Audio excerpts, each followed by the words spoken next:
the Senior Special Assistant to the President on Public Affairs, Chief Donyo Okupe. Chief Donyo Okupe, thank you very much for joining us. And let me say, I sincerely apologize for keeping you here for a very long time. And, too many issues to discuss today. And so sorry about it. But let's just start right away. I want you to react, Chief Donyo Okupe, to the allegation leveled against you by the Action Congress recently, saying you got this contract some time ago in Benue State, you did not execute, and that you were being investigated by the EFCC, and the ACN actually calling for your resignation or sack by the president, that you actually have a case to answer. Thank you, Deji. Sometimes politics can be very interesting, but sometimes also it could be a very bad business. There is no truth whatsoever in the allegation. The allegation was that I got the contract from Benue State and from Imo State and bolted away. Anybody who says that in this day and age obviously does not understand how business is being conducted in Nigeria anymore. When you are given a contract, before you are given any money at all, in most states of the federation and within the federal circle, you must present what is called an advance payment guarantee, which is a guarantee or a bond from a bank, saying that in case you do not do the job or you bolt away with the money that has been paid to you, the bank will be responsible. So, the issue of bolting away does not arise. But these are the facts. These are the facts. Yes, between 2004 and 2005, two companies, in which I had very serious interest but I was also in partnership with some other people who were on the boards of the directors. Some of them are even foreign nationals.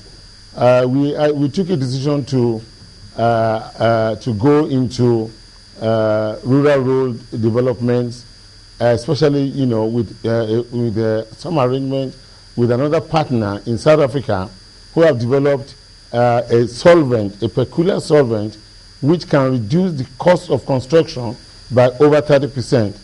I remember that, at the time that we were quoting 10 million naira per kilometer, at that time, FEMA was doing roads at about 35 or 45 million naira per kilometer. In fact, that was our selling point. But specifically speaking about Benue and Imo states, we did get these jobs and we were given mobilizations for which we gave bank guarantees. But, unlike what is being peddled, the lie that is being peddled, we did not bolt away. There was none of those states that we were not on site or we did not work for at least a minimum of 2 years or 2.5 years. And it was not just the mobilization that we were paid. We were paid further.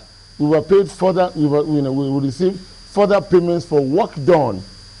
That means, we have passed the stage of mobilization and we have been given more money, and each time we make progress, we got more money. But you see, as it is with, some businesses, we got to certain stages in both cases, unfortunately, where the issues of payments became a very major issue. And certificates, we had problems with certificates and payments and all that. And disputes arose, and each of these contracts had, clearly spelled out provisions in the contract schedule how to sort out disputes if indeed they arise. I confirm to you that yes, the EFCC in both cases investigated for long period of time, sending several teams to various sites that we worked, and even including employing the services of experts to see exactly what the amount of work we have done compared to what we have received.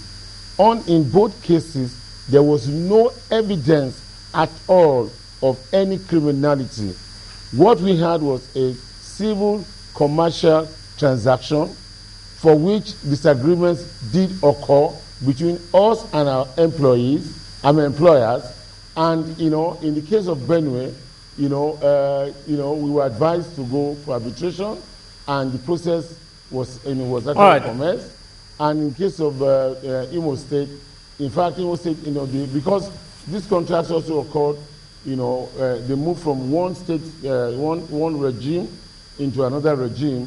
So, we also had problems with that. Okay, I get your point. In actual fact, the government went to court, and we agreed to settle out of court.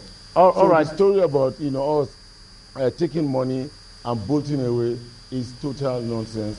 It is untrue. Oh, okay. It's not true. It's not true at all. Thank you very much for that explanation. Practicable. Thank you very much for that explanation. But let me ask you this. It's not just you who's been in the news lately. Even the president himself, the man you're supposed to be speaking for, is in the news as well. What do you make of this call for him to resign by, a group in Kaduna State, actually the Christian Association in Kaduna State, over the way the security situation in the country is being handled?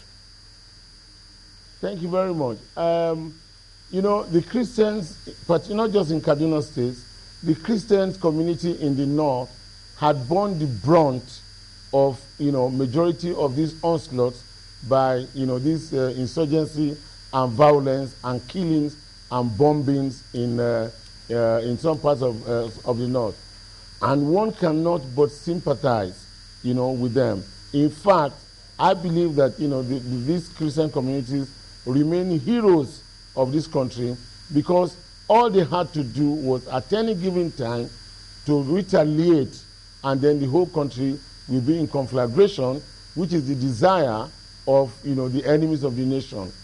But to take it to the extent to ask for the president to resign is misguided and ill-advised. I say that because I know for a fact that the president is not resting. The president is in charge. This president has put in place, very serious and practical, practical things that will combat this issue of insurgency. But you know the problem, Chief Okupe.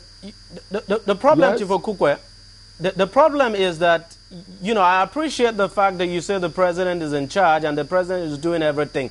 The only problem is that the bombs have not stopped going off. Thank you very much.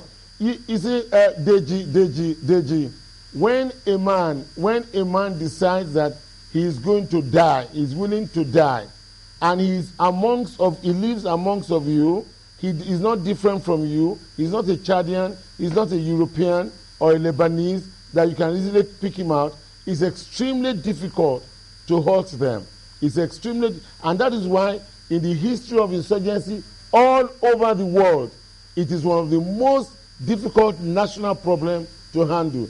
I've always said it, and I'm not going to get tired saying it. It took Britain to curtail IRA over 28 years of incessant, uncontrollable bombing.